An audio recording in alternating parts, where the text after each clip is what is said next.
పెద్దిరెడ్డి రామచంద్రారెడ్డి వరుస వివాదాలు వాస్తవంగా అంతకుముందు ఆయన మీద వివాదాలు ఉండేది. కాకపోతే ఎప్పుడు ఇవాళ ఉన్నటువంటి పరిస్థితి లేదు.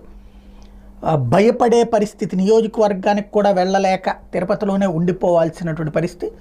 సరే, నిన్న కోర్టు ఆదేశాల మేరకు ఆయన ఇంటి జోలికి పోకుండా అయితే ప్రస్తుతానికి చర్యలు జరిగినాయి. అది పక్కన పెడితే ఆయన మీద కేసులు నమోదు చేయడానికి రంగం సిద్ధమవుతున్నది అన్నదైతే స్పష్టంగా కనబడుతుంది. కాకపోతే అందులో ఇంతవరకు డైరెక్ట్ కేసు రిజిస్టర్ కాల.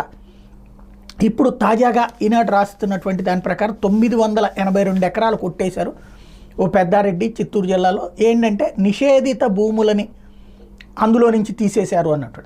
వాస్తవంగా అయితే రాష్ట్ర వ్యాప్తంగా నిషేధిత భూముల జాబితా నుంచి తొలగించమని రాష్ట్ర ప్రభుత్వం ఉత్తర్వులే ఇచ్చింది.